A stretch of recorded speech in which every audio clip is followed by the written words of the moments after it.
Kicking off the list at number 10. Booster Gold. Born in the 25th century Gotham City, Michael Carter was born a twin alongside his sister Michelle. Their mother was loving, but their father left them on their 4th birthday. What a sad birthday that is. He left to gamble his life away, and as a result, Michael and his family have to live with this massive debt. Michael was nicknamed Booster in college because he was killing it in football. He was aiming for the big leagues. Now his mother got sick, so Michael took a page out of his father's book and made bets to make bank. He purposely threw games to afford treatments for his mother, but after she was cured, Michael was then called out and then later put in jail. Once he was released, he got a security job at the Metropolis Space Museum, where he admired photos of superheroes from the past, from the 20th century. So he stole some artifacts from around the museum, used Rip Hunter's time machine, and shot back to the 20th century, saving the life of Ronald Reagan.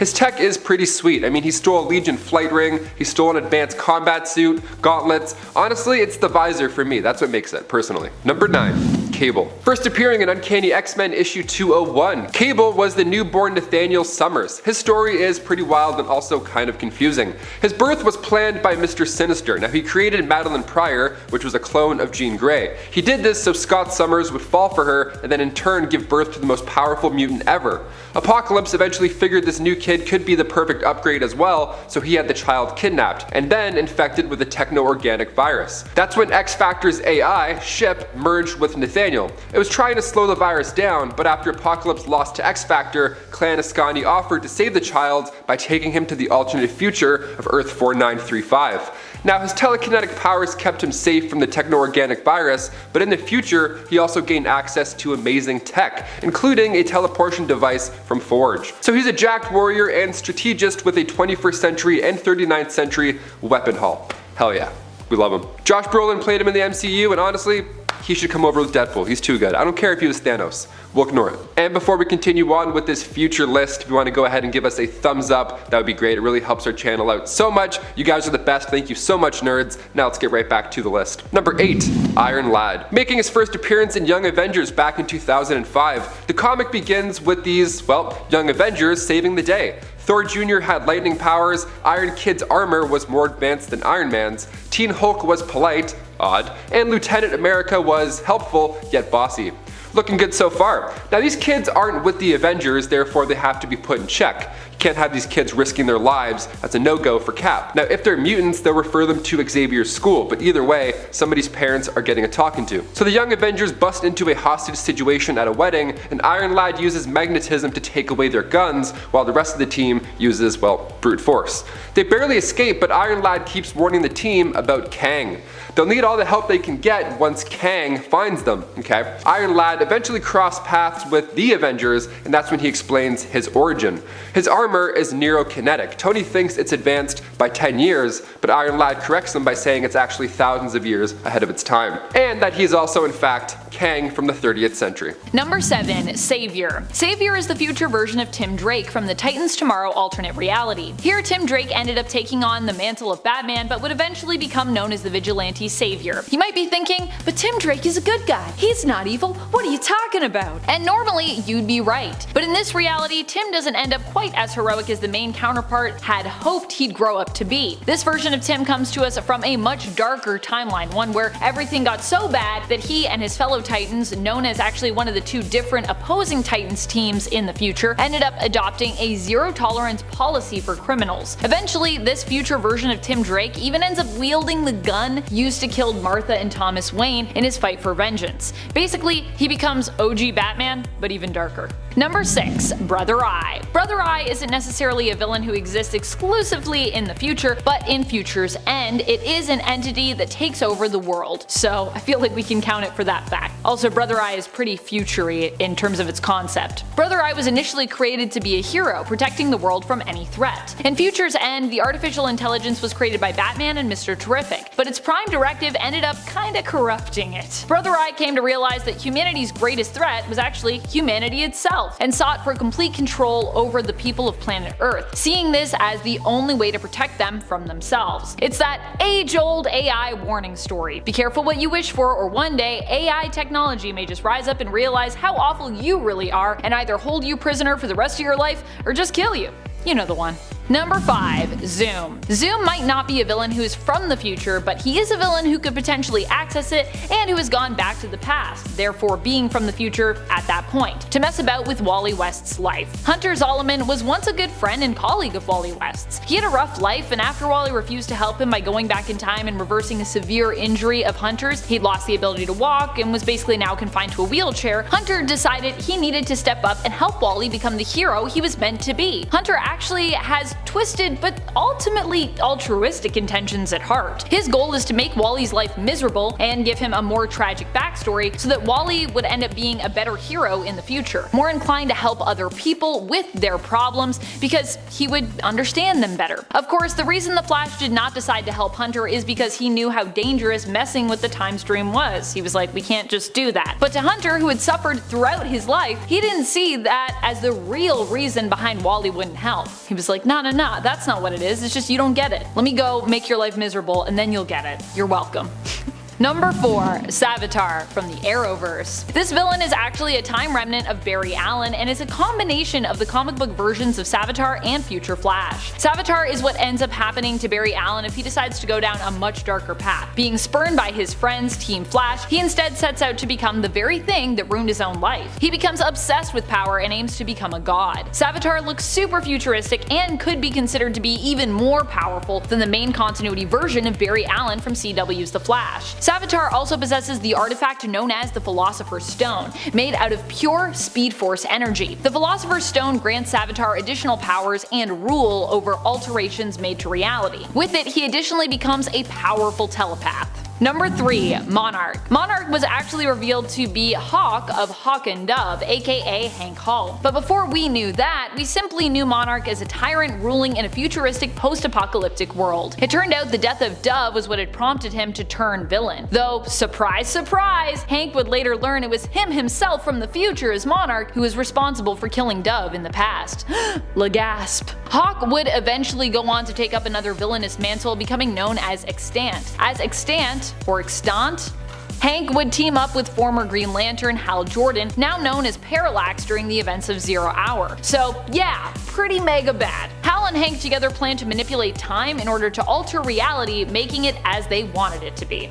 You know, if you're doing that, you're probably in the wrong. Number 2. Reverse Flash. One of the most powerful villains out there when it comes to villains from the future is Reverse Flash, aka Eobard Thawne. This villain has found a special kind of way to torment his arch nemesis Barry Allen, and even hurt him so much that Barry at one point killed him out of fear of what he would do to those that he loved. That's how much Reverse Flash had messed him up. We'd also learn later on that Eobard was responsible for one of the most tragic and pivotal moments in Barry's life, the death of his mom, Nora Allen. Many people for years believed it was Barry's father who had committed the crime, causing even more grief for young Barry and his family throughout his life. Number 1. Time Trapper. He's a time trap.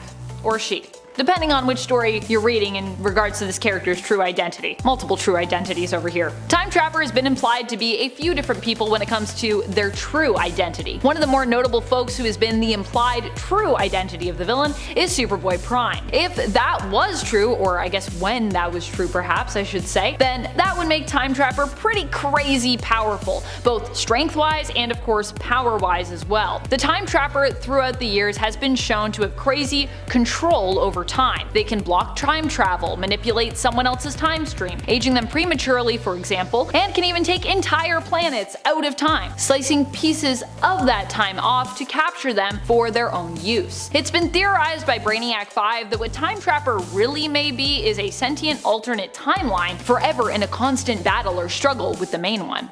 At number 10 is Terry McGinnis, aka Batman Beyond. In a future where the iconic Batman Bruce Wayne has hung up his cape, but fear not, because the Project Cadmus director Amanda Waller had foreseen this eventual outcome. She believed that another Batman would be necessary, and thus Project Batman Beyond was born. The plan was as audacious as it was ingenious, combining Batman's DNA from his battles with cutting-edge nanotechnology. With the genetic blueprint secured, the only missing piece was a suitable family to raise a successor. Enter the McGinnis household, where Warren and Mary turned out to be the perfect genetic match, akin to Martha and Thomas Wayne. After a seemingly routine flu shot, they became became the proud parents of Terry McGinnis, essentially Bruce Wayne reborn. Amanda even contemplated sending an assassin to ensure history played out, but that idea mercifully fell by the wayside. As Terry grew through his high school years, he found himself tangling in a street gang known as the Jokers, with a Z. A chance encounter with an older, weathered Bruce Wayne on the grounds of Wayne Manor led him to a faithful partnership. Terry's assistance helped Bruce fend off the gang, and in turn, Terry discovered the hidden entrance to the Batcave. However, as fate would have it, Warren was taken out by the corrupt CEO Derek Powers, who had taken over Wayne Powers. Terry's pursuit of answers led him back to Wayne Manor, where he found himself demanding information and eventually taking matters into his own hands. He audaciously stole a Batman suit and confronted Powers,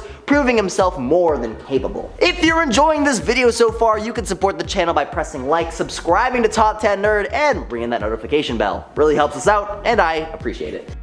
At number 9 is Iron Lad. The current big bad of the MCU was a hero at one point in his many alternate timelines. And while Kang the Conqueror has had more identities than there are timelines in the multiverse, at one point he was a protector rather than a conqueror. In the year 3016, Nathaniel Richards, also known as Kang the Conqueror, is saved by his future self from a lethal assault by bullies. This pivotal event alters his path towards villainy. See, Nathaniel is bestowed by his future Kang the Conqueror self with new armor and catches a glimpse of his future as Kang the Conqueror. However, instead of embracing this identity, he rebels against his future self and employs the armor to travel back in time to modern day Earth, specifically the 616 reality. Upon arriving, Nathaniel discovers the disseminated Avengers mansion, a result of Scarlet Witch's descent into madness. Despite his efforts to travel further back into time, he encounters the remains of Vision, and so by linking into Vision systems, he assimilates all of his programs, including a fail-safe plan to form a new team of Avengers in case the original team disbands or faces destruction. Adopting the moniker Iron Lad, Nathaniel Richards assembles the Young Avengers,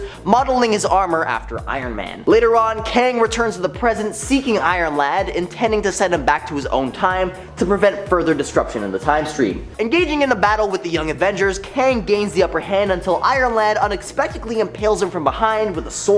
This act leads to further reality disturbances, prompting Iron Lad to realize that he must accept his future as Kang the Conqueror in order to reverse the disruptions in time. Before returning to 3016, his memory is erased and his armor is removed. While the Young Avengers lose a member in Young Kang, his armor fuses with Vision's programming, resulting in a new Vision on the team. At number 8 is Future State Superman. Yeah, you heard me right, Superman is on this list, and I'm sure you don't need me to remind you how powerful Superman is in the present, but in the future state? Not so much. Imagine, if you will, a future in which personal information is exploited to portray the Justice League, leading to their catastrophic breakup. And if that's not bad enough, Superman finds himself impaled with kryptonite, imprisoned in a kryptonite chamber, and subjected to bizarre experiments by a character named Mr. Toad. And if that's not a hefty enough dose of mystery, fast forward a bit more, and Superman's son, John Kent, has taken over the mantle of Metropolis Savior, leaving Kal-El to be trapped by Mongol in a grueling battle arena within Warworld. This leaves Superman completely depowered, forced to fight endlessly for his life until his inevitable demise, only to be resurrected by Mongol, pushing him to fight ceaselessly. But Superman's spirit doesn't waver. He becomes a beacon of hope, rallying other captives to rebel against their tyrannical master. Number 7. Captain America 3099. Captain America 3099 is one of the uniforms you can get in Marvel Future Fight, a mobile dungeon crawler style action RPG game set in the Marvel Universe. While we've been to 2099 in the comics, 3099 offers an even more futuristic look at some of our favorite heroes. Cap's 3099 uniform includes a digital, still physical, but appearing kinda holographic, if that makes sense, shield. Cap also sports some interesting pieces of armor, including boots, a chest plate, and pauldrons that also look super futuristic, with highlights of glowing neon blue light inlaid into them. This uniform showed up earlier last year and can be unlocked by playing through story mode for the 3rd time, I believe. I think you can still unlock it that way. Number 6. Spider-Man 2099. Spider-Man 2099 is Miguel O'Hara. He hails from the alternate reality belonging to 2099, or really one of the 2099 realities really, Earth 928. In 2099, Miguel becomes Spider-Man as a result of an experimental drug he was pressured to work on as a brilliant geneticist employed by Alchemax. The drug has so far killed a man who he tested it on, which is why Miguel actually tries to leave, but Miguel was forced to try try it himself after trying to leave the company, only for his boss to sneak a highly addictive hallucinogenic into his drink that only Alchemex made. Miguel miraculously survived the transformative process, despite the experiment being additionally sabotaged in an attempt to kill him. In the end, Miguel was left with a power set similar to the Spider-Man of the past and ended up becoming the Spider-Man of the future. Since his introduction, Miguel O'Hara has become a huge fan favorite and has even made his way over to Earth 616 for a few team-ups with main continuity Spider-Man Peter Parker. Number 5. Bishop. Bishop is a mutant from an alternate dystopian future, which is kind of a thing with mutants, if you haven't already noticed that before. There are a lot of mutants who come from the future, specifically various different dystopian futures. Lucas Bishop in his future was a mutant who joined up with the XSE in his timeline, known as the Xavier Security Enforcers. Bishop's powers allow him to absorb almost any type of energy, including kinetic energy, even energy from a snowfall, store up said energy, and disperse it, using it to boost or heal himself or to fire concussive blasts at his opponents. Number 4. All-Father Doom. In the year 2099, Dr. Doom becomes a hero. There were actually 2 Dooms who appeared, and initially it seemed like the Victor Von Doom that we'd come to know may not actually be the true Doom. After all, he was younger and unscarred at his first appearance. However, this would actually be explained in time, and it would be revealed that the other, more villainous Doom was a brainwashed imposter, Eric Zerny, in truth. In fact, there weren't even just 2 Dooms. There were kind of 3 if you're counting Tiger Wilde, a cyborg who became dictator of Latveria. He didn't necessarily go by the name Dr. Doom, but definitely had a kind of Doom vibe going on with his metal cyborg self and being a tyrannical ruler of Latveria. The real Doom ended up being the last one standing in the end and used his power for good. True, he does set out to conquer the United States, but this is actually a good thing as he aims to do so for heroic reasons, wanting to take down the mega corporations who basically now control all aspects of the nation and its civilians' lives in the future. He even brings back S.H.I.E.L.D., which is pretty good, I think. Number 3. Cable. Probably one of the most powerful superheroes out there, period, is Cable. Cable is little baby Nathaniel Christopher Charles Summers, initially referred to as Baby Christopher in the comics, all grown up. Cable actually goes to the future and then comes back to the past after having a roller coaster of a life. He is the biological son of Scott Summers, aka Cyclops, and Madeline Pryor, aka the Goblin Queen, and also Jean Grey's clone. Jean herself is also a mother to Cable, thinking of him as her own son and having memories implanted in her mind of his childhood. So to Jean, she also is his mom, and to Cable, Jean is also his mom too. Being the child of such powerful mutants means that Cable himself is an immensely powerful telepath and telekinetic, despite the fact that he has to focus a lot of his mental strength on fending off the techno-organic virus, which he was infected with.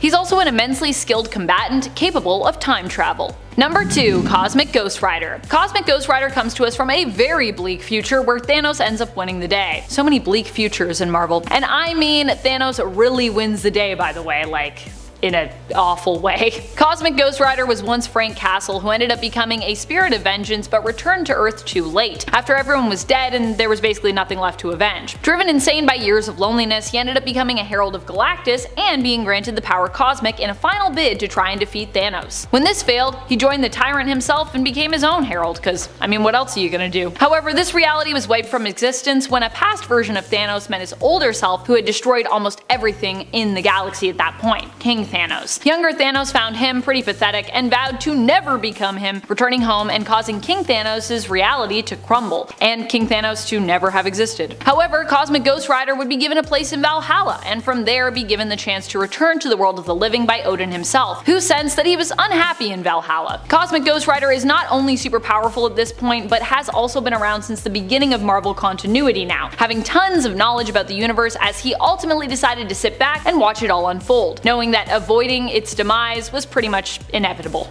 because he already tried that. Number 1. Prestige. When it comes to Jean Grey and Cyclops, they really have more alternate or future kids than they do main continuity ones. Rachel Summers, aka Prestige, being no exception here. She hails from the alternate dystopian future belonging to Earth 811, where she is the daughter of her own reality's version of Jean and Scott. Although oddly enough, on Earth 616, she does pretty much also think of the main continuity versions of her parents as her true parents as well, which I guess in a way they sort of are, it's just they didn't end up going down the path that leads to Earth 811. Earth 811 is the Days of Future Past reality to give you an idea of just how dystopian we're talking about here. Rachel is even more powerful than her brother from a different reality, Cable. She also has been a host for the Phoenix Force and has better control and use of her abilities and powers. She also doesn't have the techno-organic virus distracting her and eating away at some of her power, meaning that she operates almost always at full power levels, which is pretty intense because Rachel's really powerful. Kicking off the list at number 10, Superwoman. For this week, we'll be taking a look at Kristen Wells' Superwoman. She first appeared in DC Comics Presents Annual number 2. Now, she's from the 29th century. Kristen was a history student who traveled back in time to discover the origins of Miracle Monday, a universal holiday. She was quite committed to the craft, and it didn't take long for her to become Professor Wells. Her next field trip was a little more intense. Now she traveled to the 20th century to discover the secret identity of Superwoman, only to find out it was her the whole time. See, this Superwoman version of her took future tech, traveled back in time, and then saved the day alongside Superman at some point. Then she helped him take down King Cosmos. It was a pretty big deal. And then Wells traveled back to the future to tell the people the secret identity. It's kind of confusing in the brain. And they're all pretty shocked, but they're thrilled nonetheless. They gather and they celebrate Kristen's accomplishments that technically haven't happened yet in their timeline. What an odd party. Hey Kristen, great job. She's like, thanks, it was hard. Number 9, Rip Hunter. Making his first appearance in Booster Gold issue 13, Hunter is a guardian of the Time Stream and leader of the Time Masters. Not bad on a resume. Rightfully so. I mean, right from the start, this guy was preparing for enemies a time traveler would face. He was worried somebody would go back in time and prevent him from being born, so he got ahead of the game, or behind it rather, and then he hid the details of his birth from the public. I have to include Rip Hunter because we mentioned Booster Gold in our last futuristic hero list. Rip Hunter is the son of Booster Gold, but not even Booster knows that, so no one tell him, no one text him. Hunter has seen many days being a time traveler, of course. He was one that witnessed the birth of the new multiverse, and he played a major role in the defeat of Mr. Mind. He of course is a genius when it comes to temporal machines, but when you have literally all that time on your hands, you have time to kill and therefore time to train. Rip Hunter killed time by studying martial arts from BC to the end of time. So you don't want to mess with him in any timeline or else you'll get choked out in some era's version of Taekwondo, you know? Guys, before we continue on with this list, you know the drills, nerds. If you want to go ahead and give that video a thumbs up, it really helps us out here a bit. You're the best, thank you so much. Let's get right back to this list. You know, quick little intermission. Number 8, Adam Strange. Adam Strange was once a normal dude. He was an archaeologist working in South America when all of a sudden he was transported to the planet of Ron. The Zeta Beam signed him out of work early that day. You always want it to happen. You're like, come on Zeta Beam, I'm tired. The leader of Ron, Sardath, teleported Adam there, and then Strange didn't waste any time. He got a flight pack, he got a ray gun, the whole Mandalorian package. He was on board. The Radians and him got along famously. It was pretty good so far. He even charmed Sardath's daughter over there, and they eventually fell in love. Now the beam effect wore off, so he did eventually return to Earth, but after predicting where the next Zeta Beam would hit, Adam scheduled those trips, those archaeological trips, around that location. He needed to marry Alana, so he has to check in with the fam. I get it. Now it turns out this beam wasn't too leisurely, it had purpose. Radians were becoming more and more sterile, so this beam was actually searching for a suitable mate on all these planets. So Adam met the Justice League after assisting in a battle with Kanjiro, but when he was offered membership, he declined it, because he was too committed with the Radians. The jetpack and the ray gun, I mean, he's obviously busy, he's shooting things flying around, he's got his hands full, literally. And it's 7, Kron Stone. Kron Stone is actually the son of Tyler Stone, and the older half-brother of Miguel O'Hara, Spider-Man 2099, as revealed later on in his series. Kron became a violent person after years of suffering not at the hands of his father, but rather an android housekeeper. Yeah, this dude thought their robot maid was so bad that he went nuts and ended up killing Punisher 2099's family, the Gallows family. This was also before gaining superpowers, since after nearly getting killed by Jake Gallows, the Punisher of 2099, Kron fell into a sewer and floated into this strange black ball. This black ball was somehow the mutated form of the Venom symbiote that had survived without a host for all this time, I guess. The symbiote bonded with Kron and they became Venom 2099. This new version of Venom had also gained acidic blood and saliva, so that's a pretty gnarly power right there. So safe to say Venom 2099 is a pretty futuristic version of the symbiote, especially if you look at him. Hot damn. Number 6, Chronarch. Not to be confused with the 64th century ruler from DC Comics, Chronarch was once a regular man, and he first appeared in Defenders Volume 2, Issue 12. He was a janitor working for a research group who, of course, spilled something that changed his life forever. He spilled something on the Chronoscepter, so in turn, it opened up this time vortex, and out came, you guessed it, Dinosaurs. Yeah, dinosaurs that he could control. So yeah, I had to include this villain. This guy is nuts. The Chronarch then made a cool suit of armor, of course, to fit the whole theme. And then he set up a camp in an abandoned theme park and ran operations until the Defenders showed up to save the day. Now, I'm upset here because the Defenders sent the dinosaurs back to their time, their doomed timeline, which we all know, instead of just opening a Jurassic Park. Come on guys, think, profit. Come on, you're Marvel, you're Disney, you like money, do this. Halfway through into number 5, Technarchy. We all love a good alien invader storyline. They always give us ideas of what to do and what not to do if we ever end up in the same situation making first contact. However, in Marvel's 2099 series, one race of aliens known as the Technarchy is not only a badass name, but the absolute pure definition of demonic cyberpunk, and I think that at this point you can see why. This race of aliens are cybernetic, shape-shifting, and giant techno-organic entities that love violence as all higher life forms do. They were created by the Phalanx, another alien race, but since they love violence, they also hate their creators just for the sake of it. It's so bad in fact that they don't even consider them their creators, and rather just a sucky version of their own species.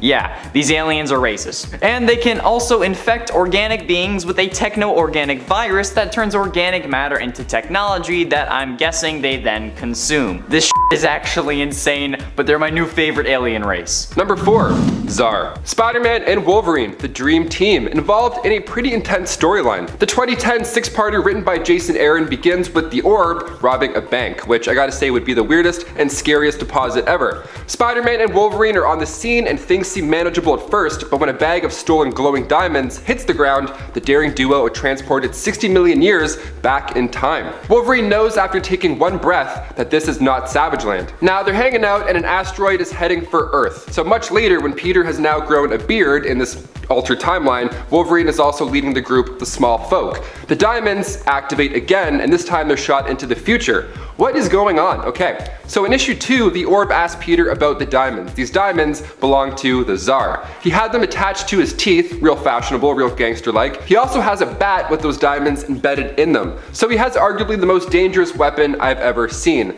A bat with time-traveling diamonds sticking out of them. Okay, RIP.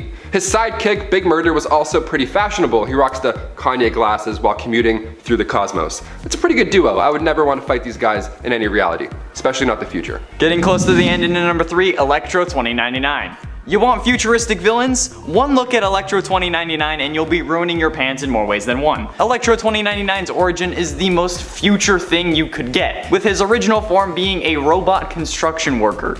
But this robot's creators became frustrated and unsatisfied with his work, so they sent him to a robot torture experimenter. Yeah, this is starting to sound an awful lot like my trigger and I don't like that. But the torture this android went through, however, broke his obedience chip, and as such the laws of robotics went out the window. This android then gained sentience and the ability to harness and siphon electrical energy, turning him into the new Electro. He also ended up joining the 2099 version of the Sinister Six. This is absolutely ridiculous to me. Like, why would you send a robot who isn't doing their job properly to be tortured? Why would you just not fix their coding or whatever it is in 2099? This is why AI is a bad idea.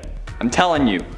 However, he does look badass. Number 2, Ultron. Making his first appearance in Avengers issue 54, Ultron in the comics was originally made by Dr. Hank Pym, but of course he became sentient and turned into a big brass bully.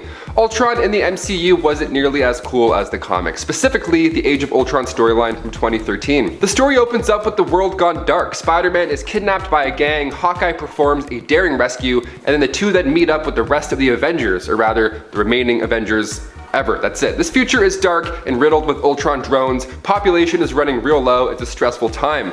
Ultron is ahead of the game here. Literally, he uses vision as a conduit to communicate with the past. He resides in the future comfortably and remains a ruler. This is one of my all-time favorite comics. The team goes back in time to talk to Pym, but Logan has other messy intentions. It's a ride. You must check it out. Finally, in at number 1, Kang the Conqueror. You knew it was gonna happen. Nathaniel Richards was born in the 30th century of Earth 6311, a reality where humanity never went into the Dark Ages. After centuries of advancement in warfare, peace was brought to the land by a time traveler from Earth 616 named Nathaniel Richards. Because Richards brought peace to this war-torn future, he was known as a legend. The Nathaniel Richards born to this reality, though, is said to be a distant descendant of Reed Richards, although other records also indicate that he may be a descendant of the Latvian monarch known as Dr. Doom.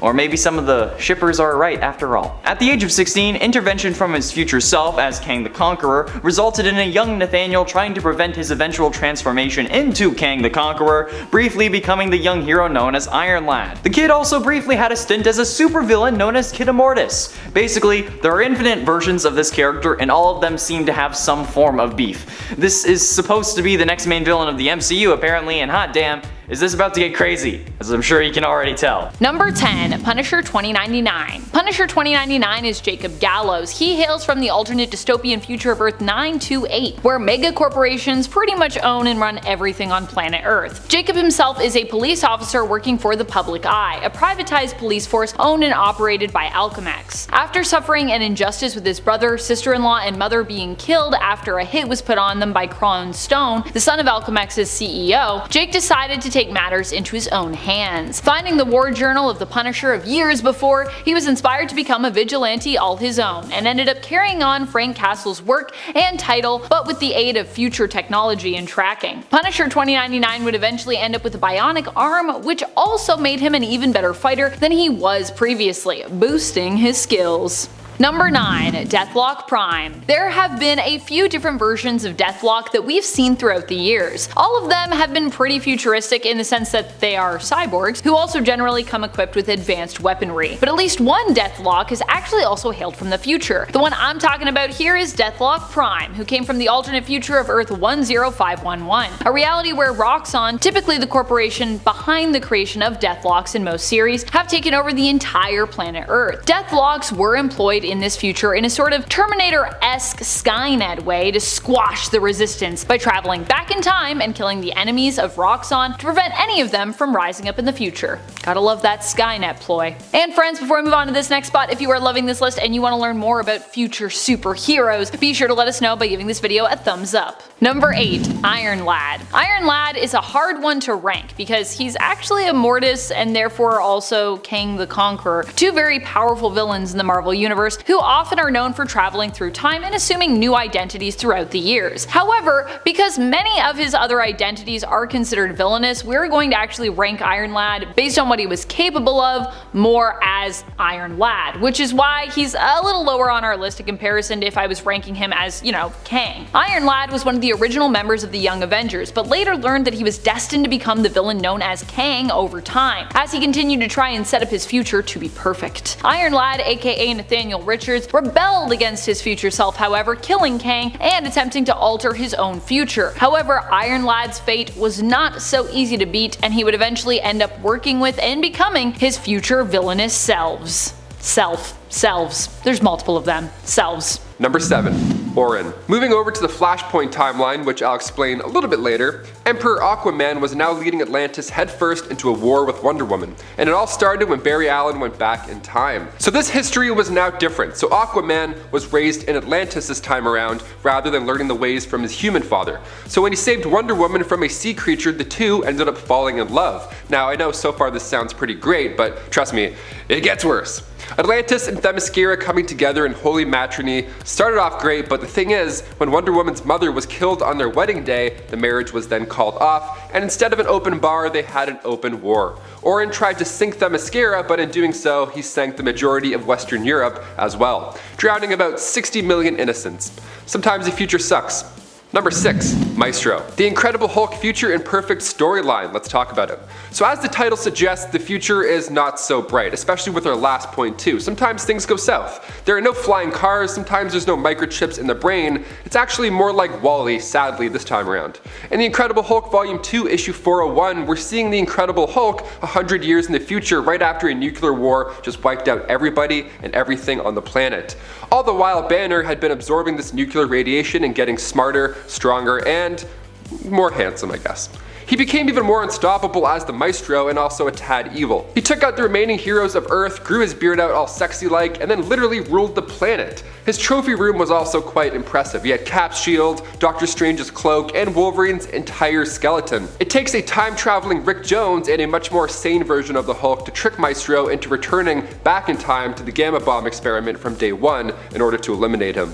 If the only way to stop a guy is by going back in time, I mean, that's pretty intimidating. You definitely make this list. Number 5. Savior. First appearing in the Teen Titans Legion Special Issue 1, this version of Tim Drake comes from a possible alternate future where he was the new Batman. Although it was something he saw as a shadow cast over Bruce, something he swore he would never become. Now this timeline happened when the Teen Titans traveled to the 31st century to help the Legion of Superheroes take on the Fatal 500. Now on the cosmic commute back to their own timeline, they accidentally arrived 10 years into their future. And no, Avatar 2 is still not out. But they did meet older versions of themselves, but this time around they were much more violent in how they prevented crime. Now during those lost 10 years, the world experienced this crisis that resulted in Bruce Wayne being killed by Batwoman right after he reactivated Brother Eye. So Tim got a promotion. Now, I guess. The world got even darker, however, because the nation was split into two factions, East and West. Now, with Tim and his co-workers developing a zero-tolerance approach towards criminals. By using hypertime, the older Tim went back in time to prevent this catastrophe, but he went back to prevent Superboy Jonathan Kent from losing control of his powers and subsequently taking the lives of millions. So Tim goes back as Savior to take out the young Jonathan Kent. I like the name Savior, it kinda sounds cool. Also, always take up that Batman mantle. Never passing that. Number 4. Injustice Superman. This comic run began back in 2013, Injustice Gods Among Us, issue 1.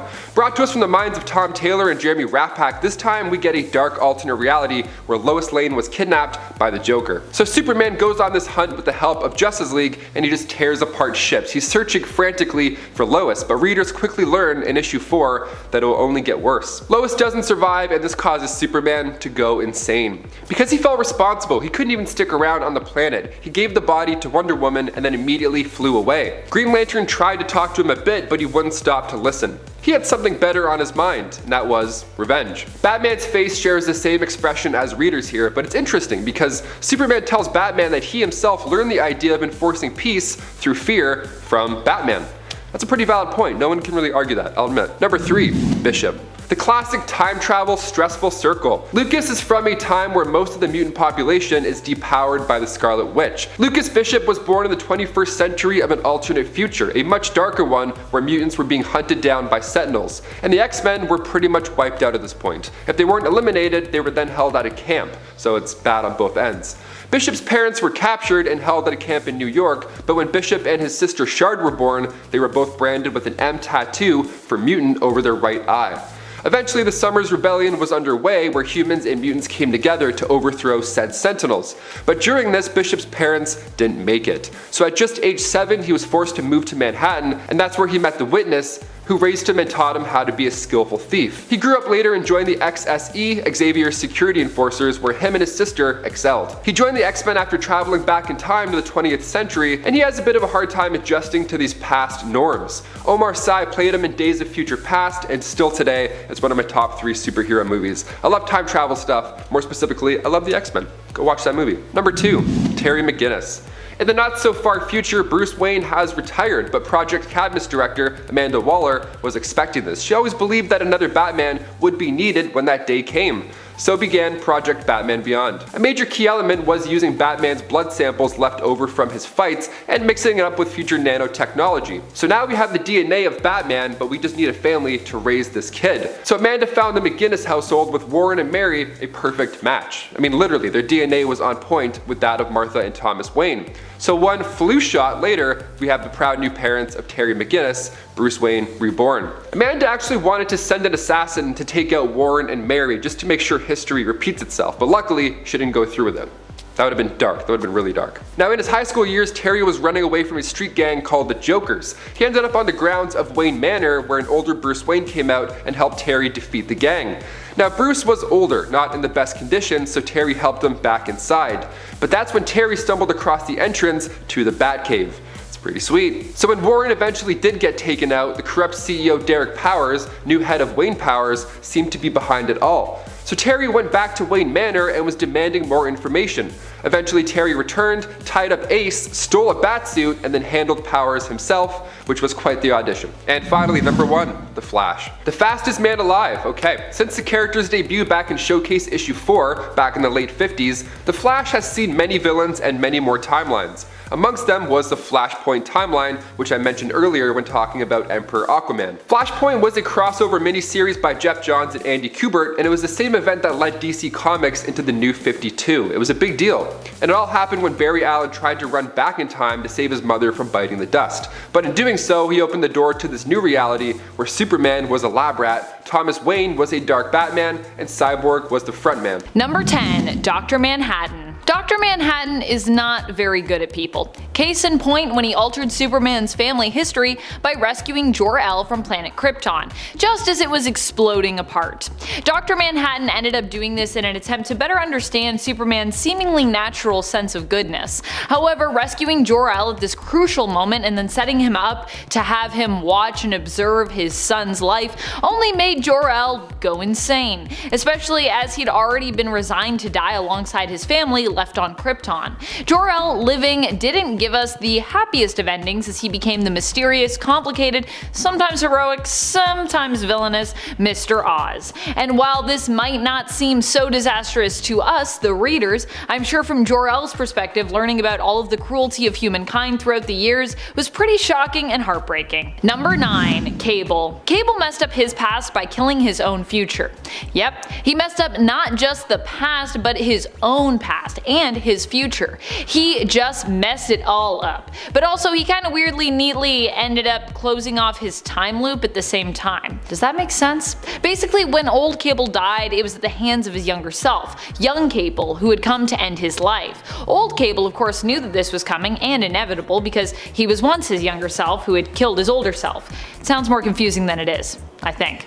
In killing his older self, young Cable would later reflect and wonder if in doing so, he'd actually made a big mistake. But the cool thing about Cable is that because he's usually a time traveler, he's never really gone. Like Doctor Who, there are many different points in his timeline we haven't yet seen, so he can always still return and pop up still alive, but at a different point in his timeline that we simply haven't seen yet. And there may have even been a simpler way to fix the problem of old Cable's death than most of us probably thought of, but you'll get no spoilers from me on that matter. Check out the Cable series if you want to learn more about this timey-wimey mutant stuff and how it all goes down. But also just check it out because it's an amazing series. And friends, before I move on to this next spot, if you are loving this list and you want to learn more about time traveling, futuristic superheroes, be sure to let us know by giving this video a thumbs up. Number 8, the Teen Titans. The Teen Titans end up learning the hard way how even trying to help save the future can end up ruining your own future, but in the past.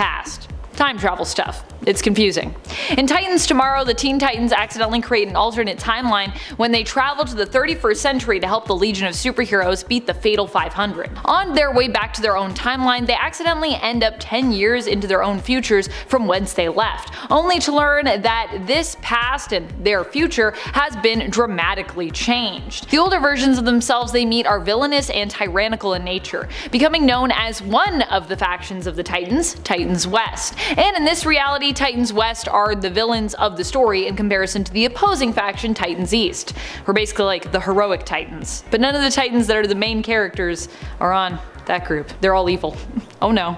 At number 7 is Space Punisher. In an alternate universe, Frank Castle, aka the Punisher, takes revenge to a whole new level. Dubbed the Space Punisher in Earth 12091, his family's demise at the Six-Fingered Hand ignites a cosmic vendetta. He later confronts a bizarre lineup of foes. Blood Queen, Brood Queen, she's history. Sabretooth and Deadpool, they're gone too, and so is Hulk. The quest leads to Avengers Planet, a clash with Jarvis and Galactus' gear, and an ultimate showdown with the Watchers. In this dimension, Frank Castle's transformation to the Space Punisher is a cosmic saga of retribution.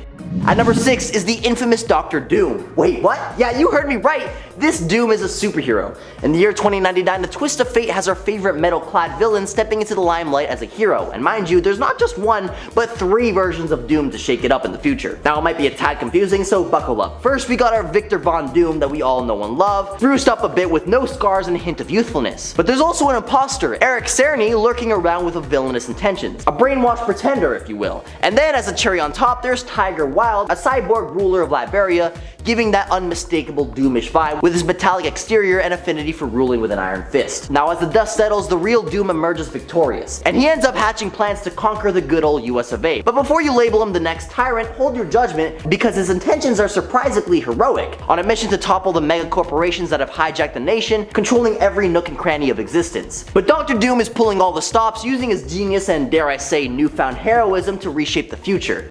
At number 5 is Wave Rider, originally known as Matthew Wider, once a human scientist in a world ruled by the oppressive Monarch. Monarch had eradicated all of Earth's superheroes and crushed the will of its people. Inspired by a childhood rescue by the enigmatic hero Bennett Dilly, Rider decided to fight back against Monarch's tyrannical reign. Throughout an experimental process, Rider transformed into the Wave Rider, gaining the ability to freely traverse time. As Wave Rider, he possessed the power to merge with individuals and glimpse their most probable future. Following Monarch's eventual defeat, Wave Rider continued to employ his temporal abilities to aid others throughout the time stream. However, his endeavors often brought him into conflict with the Linear Men, a group tasked with preserving the integrity of time. At number 4 is the Cosmic Ghost Rider. Imagine a future where the Avengers couldn't save the day, and where Thanos emerges victorious in a truly chilling way. Enter the Cosmic Ghost Rider, a character with a backstory that's as grim as it gets. Cosmic Ghost Rider was once Frank Castle, the Punisher. Yeah, that's right, this list is serving up not one, but 2 Punishers from space. He became the spirit of vengeance, only to return to Earth after it had been reduced to a lifeless wasteland. In a desperate attempt to thwart Thanos, he embraced the role of a Herald of Galactus, wielding the mighty power Cosmic. But even this power couldn't undo Thanos' stranglehold on existence. In a shocking twist, Cosmic Ghost Rider switches sides, joining forces with the very tyrant he once fought. At number 3 is Bishop. Bishop is a mutant hailing from an alternate dystopian future. You know, it's not uncommon for mutants to have a thing coming from various bleak futures, but Bishop takes the cake. Lucas Bishop is a mutant from a dystopian future where he has time traveled to join the legendary mutants he'd only heard legends of, the X-Men. In his original future timeline, mutants are confined to camps, and the X-Men, along with Professor X, have all bitten the bullet. Bishop and his sister Shard were born in one of these camps and branded with M tattoos above their eyes for identification. Later on, serving in the mutant police force called XSE, Bishop traveled back in time while pursuing a criminal named Fitzroy. Joining the X-Men, Bishop reevaluated his upbringing and found support and a sense of family among the X-Men. At one point, however, Bishop betrayed the X-Men after the birth of Hope, the mutant messiah who was believed to have caused the persecution of mutants in Bishop's future. I mean, Bishop's past, which is the future for everyone else. Time travel, am I right?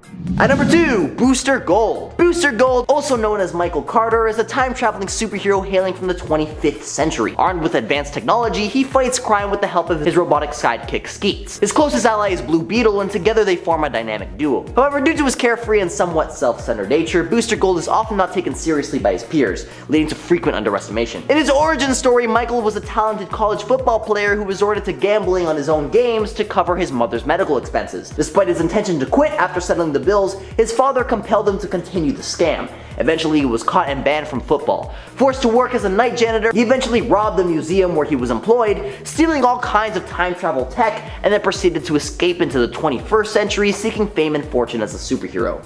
And at number 1 is Spider-Man 2099. Working for Alchemax in 2099, Miguel became increasingly dissatisfied with the corporation's control over the city. Pressured by Tyler Stone, Miguel reluctantly tested a genetic coding process on a subject named Mr. Sims, resulting in Sims transforming into a grotesque creature and passing away. Fed up with Alchemax, Miguel attempted to quit, but was tricked into consuming a hallucinogenic substance called Rapture, which bonded to his DNA. This substance was manufactured solely by Alchemax, and Stone expected Miguel to remain dependent on it. And so in order to break free from the addiction, Miguel decided to undergo the same genetic procedure that eliminated Sims, using his own original genetic code as a baseline. However, his supervisor, Aaron Delgado, sabotaged the process in an attempt to eliminate him. Despite the sabotage, Miguel survived the procedure with his DNA fused with spider genes, granting him various powers and freeing him from his Rapture addiction. Kicking off the list at number 10, the Maestro. The Maestro first appeared in Hulk Future Imperfect. Now this is a crazy version of the Hulk, of course from an alternate future, 100 or so years later.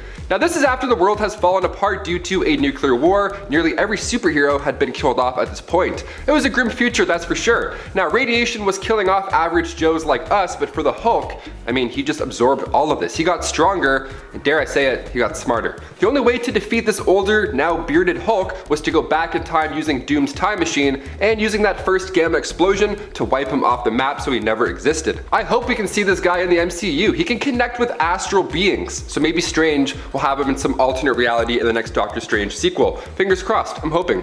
And at 9, Gore. Gore, also known as Gore the God Butcher, was born on a planet with no name. Almost every day was spent starving with no food. He was taught to trust in the gods, but they never answered his prayers. At an early age, his mother and father died, leaving Gore to fend for himself, which sucks even if you aren't on the brink of starvation. Years later, he married and fathered some children. However, most of them died. Man, this guy has a great life. Gore's pregnant spouse Aura was also killed during an earthquake, and one by one his children started dying off until he was left with his one son Agar. He lost faith that the gods he was taught to trust even existed, but when he learned that they did in fact exist, he sought to punish them for not saving his family despite his desperate pleas. Which I guess is an understandable reaction, but if I found out gods like Thor, Odin, and Zeus and Hades actually existed, I wouldn't think that they could hear my prayers. Cause even if they're gods, they're still, in a way, people, right? Plus, a god killer, it's very forward thinking. Number 8, Ravonna. AKA Terminatrix. Okay, Ravonna Renslayer made her first appearance in Marvel Comics with Avengers issue 23. She was the daughter of King Kirilius, a ruler in the 40th century.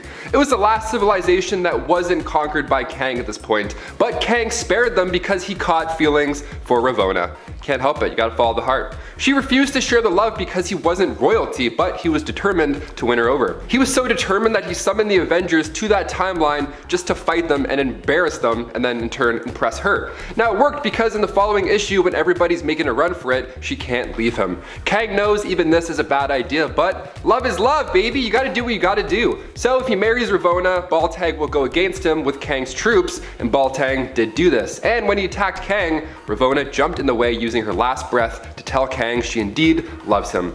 Cut to Avengers issue 267, Prime Kang was able to go back in time and save her. He altered reality so another version of him died instead of Ravonna. How sweet / confusing. Ravonna's awesome. We get to see her in Loki, and I'm really hoping we get her alternate side as well, the Terminatrix. She's much more of a big deal than the show has revealed yet. She once disguised herself as Nebula in order to infiltrate the Council of Cross-Time Kangs. She's kind of a big deal. Number 7, Moira McTaggart. Moira isn't really a time-traveling hero, but she still is futuristic in the sense that she has lived through multiple alternate futures. During Dawn of X, we learn that Moira is in fact a mutant whose powers are that of reincarnation, but not as in she dies and just springs back to life. More in the sense that she dies and is reborn, repeating her life again from birth. Because of this, Moira has a lot of experience when it comes to fighting for mutant rights, and she is seen in being a key player in the mutants and humanity's repeated downfall. In fact, it seems as though almost every single one of her lives has had a worse outcome than the one previous to it. Well, except for the one that she's currently living, so far. Moira is currently on her 10th life, which seems to be going much better in comparison. With this life taking place in the 616 reality, it seems as though Moira with the mutants may have actually succeeded in creating a future where they will all get to thrive. However, it should be noted that Moira is in her 10th life, an important one since Destiny once threatened Moira and using her own powers warned Moira that her life would not be quite so infinite as she thought, seeing roughly only 10 lives total for her to live through. Maybe 11 if Moira plays her cards right. So this could be Moira's last one. But how will it end? Number 6, The Flash. There are multiple Flashes that have attempted to mess with time or reality, and as you can expect, it never goes well. Wally West's attempt was no exception, although at least he just barely managed to avoid disastrous results. But this one was a close call with a lot at stake, and so for that reason, I'm gonna count it. This all went down when he, Wally, learned in New 52 of the kids that he'd had in the previous continuity who had been lost. He was willing to race through time in order to save them as fast as he could, but it turned out this was all a manipulation of Hunter Zolomon's. Snap. Wally West almost destroyed the Speed Force and Hypertime in the process, but managed to avoid doing so when he learned that it was all a trick. Although he wouldn't rescue his kids this time around, Wally would later be reunited with them, and they're actually back in the continuity now, where Wally gets to resume a much more happy ending focused version of his own story. Yay! Number 5. Iron Man. While we might know Iron Man as a hero who helped to work out the kinks in time travel to set everything right in the MCU, in the comics there was one major time where he kinda ended up doing just the opposite. Of course, this didn't happen in the main continuity, but in the What If story, what if Iron Man was trapped in the time of King Arthur, from issue 33 of the original What If series. Iron Man had traveled back in time with Doctor Doom before, but in this reality, instead of also returning back to the present day, he gets stuck there when Doom abandons him, traveling back without Iron Man. How rude. Not only is that going to likely be a problem back in the present day, but Tony remaining in the past ultimately results in the death of King Arthur. Without having an heir, Arthur, with his dying breath, passes the throne on to Tony. Sounds like history is going to end up being more than a little wonky as a result of this whole kerfuffle. Number 4. Iron Lad. Iron Lad messed up by becoming Kang, I guess, and then of course going back in time and causing a lot of other problems for people in the past under various different identities that Kang has had throughout time. Iron Lad initially swore to not become Kang when he realized that this was his destiny, but over time he would come to team up with his older future selves. In fact, Kang, future Iron Lad himself, is the one to blame for Kang, it turns out, as in the newest series about the villain, we'll learn about how Kang ends up sort of training Iron Lad to become one of the best conquerors and villains that the Marvel Universe has ever seen. Granted, of course, Iron Lad doesn't really want to become Kang still, but if you can't beat him, join him, you know? Number 3. Legion. Legion messed things up pretty epically for the X-Men and the whole world when he messed with time, and I know what you're thinking. Is Legion really a superhero, Amanda? Usually I would say that David Haller is more complex than that, or tends to lean more villain, I would even admit. But lately in the comics he's definitely been playing the role of hero, with him joining Kurt Wagner, aka Nightcrawler, in an attempt to build a mutant religion to unite all who live on Krakoa and Arakko, which is now technically also terraformed Mars. Over in another alternate reality, Legion ended up traveling back in time in an attempt to take out Magneto, all in all with heroic intentions really. However, Legion accidentally ends up killing Professor Charles Xavier, his father, instead. Xavier dies, which then not only prompts Apocalypse to attack 10 years sooner, creating the Age of Apocalypse reality, but this also causes Legion to disappear. You see, he killed Xavier before David was ever born, meaning that Legion therefore no longer existed. Time travel. Don't do it. Are you thinking about it? Don't do it. Number 2. The Flash. This time around we're talking about Barry Allen's The Flash. The Flash is obviously one of the most well-known heroes to have messed with the timeline and learned from his actions. Whether we're talking comics, animated, or live action, we've seen Barry Allen mess up time in pretty much every medium. Barry goes back in time in an effort to save his mom Nora after he learns that Eobard Thawne, his nemesis, Reverse Flash, was actually the one responsible for her death. Gasp. Barry manages to save her, but quickly learns why you don't travel back in time to do that kind of thing. His choice messes with all of reality, creating a flashpoint paradox and severely messing up the lives of all of his friends and colleagues in the future. In order to fix the problem he has caused, he must go back in time to fix the past by stopping himself from ever going to save his mom. And he wasn't even really able to fix the problem quite so simply. He messed things up so bad that even in setting things straight, he actually shook up the entire DC universe, ultimately resetting the continuity and creating New 52. Number 1. Booster Gold. Booster Gold has ruined the past a few times before in the comics, though I think one of the craziest mess-ups I've ever seen is when he tried to do something nice for Bruce in honor of his impending marriage to Catwoman as a wedding present. Oh, how nice. Booster Gold planned to travel back in time and save Batman's parents on that fateful night so that they could attend his wedding and Bruce could be happy. Unfortunately, doing stuff like that completely messed with the timeline in the worst kind of ways, as Booster would learn. In saving Bruce's parents, he created an alternate reality. Despite Bruce being happy there with his family, it also put Bruce at odds with Selina. She ended up being imprisoned in Arkham in this reality, losing her mind, and hating the Waynes for basically closing the orphanage and putting her in Arkham Asylum. Booster attempts to remind Batman and Catwoman in this alternate reality how much they love each other, but instead, their meetup kinda just resolves results in a whole lot of death. When he goes back in time to try and stop himself from ever saving Batman's parents, knowing what kind of mayhem it causes in that alternate future, Bruce from the alternate timeline goes with him to make sure he isn't able to stop his past self from saving the Waynes. Ha ha ha. However, future Booster does succeed, causing alternate Bruce in grief to take his own life. It's all pretty awful. Everything gets fixed in terms of the timeline, but Booster definitely bears emotional scars from this whole experience. To be honest, Booster probably has a lot of trauma from time travel experiences. If you want to check out this story for yourself, you can read how it all unfolds in Tom King's Batman run during the Gift story arc, which starts in issue 45. 45 to 47, I think. I think it's a three-parter. Number 10. Clock King number 2. Clock King the Second?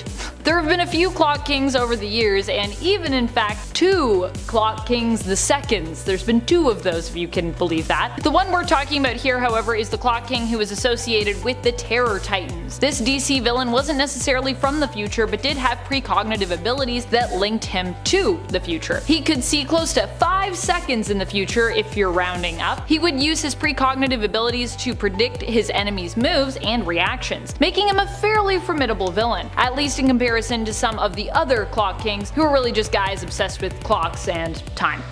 Number 9. New 52 Clock King. Yep, we never get to talk about Clock King, which means you know I'm gonna try and shine a spotlight on him here. Clock King's pretty cool. Despite him being kind of a weird villain originally, Clock King has actually had multiple versions, and that's just in the comics. He's also had live action and even animated versions of himself, despite being kind of an odd duck, at least to begin with. Sometimes referred to as Clock King III in terms of his overall appearances, but actually the first Clock King to have appeared in the New 52 continuity, this version is probably the most powerful version of the character. Well, it's kind of a toss-up between this version and the previous one that I just talked about, so you could decide for yourself who you think is more powerful, but I think this one's just a little bit more powerful. Initially, it appears as though he can actually manipulate time, sending people back through their own time stream, but later we learned that he actually employs hallucinogenic gas simply to make it seem like he's doing that. However, I'm not really super convinced on that. I'm sure hallucinations are involved in some way, but how do you make someone specifically hallucinate moments of their past? I guess perhaps through suggestion? Just seems a little suspicious. This version of Clock King appeared in the first issue of the 2016 Deathstroke series, and also reappeared in the Deathstroke Rebirth comic. Basically, if you're a villain and you face off with Deathstroke, I feel like you're pretty cool, and I feel like you deserve